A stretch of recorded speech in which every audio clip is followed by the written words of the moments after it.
গোয়েন্দা তথ্যের ভিত্তিতে জানা যায়, সাগর পথে মালয়েশিয়া পাচারের উদ্দেশ্যে নারী ও শিশুসহ বিপুল সংখ্যক ব্যক্তিকে টেকনাফের বাহারছড়ার গহীন পাহাড়ে বন্দী করে রাখা হয়েছে। প্রাপ্ত তথ্যের ভিত্তিতে 18 সেপ্টেম্বর 2025 তারিখ বৃহস্পতিবার সন্ধ্যা 6টা হতে রাত 10টা পর্যন্ত বাংলাদেশ কোস্টগার্ড এবং নৌবাহিনী কর্তৃক একটি যৌথ অভিযান পরিচালনা করা হয়। অভিযান চলাকালে কোস্টগার্ড ও নৌবাহিনীর সদস্যরা উক্ত পাহাড়ের চূড়ায় পাচারকারীদের গোপন আস্তানা হতে পাচারের উদ্দেশ্যে বন্দী থাকা নারী ও শিশুসহ 66 জন ব্যক্তিকে উদ্ধার করে।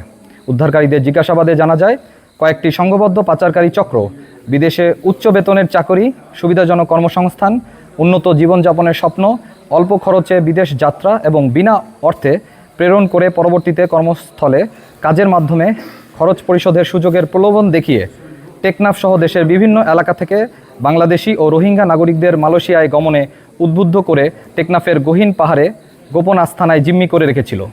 পরবর্তীতে পাচারকারীরা তাদের সুবিধাজনক সময়ে মেরিন ড্রাইভ সংলগ্ন উপকূল হতে বোটযোগে মালয়েশিয়ায় পাচার করার পরিকল্পনা করছিল।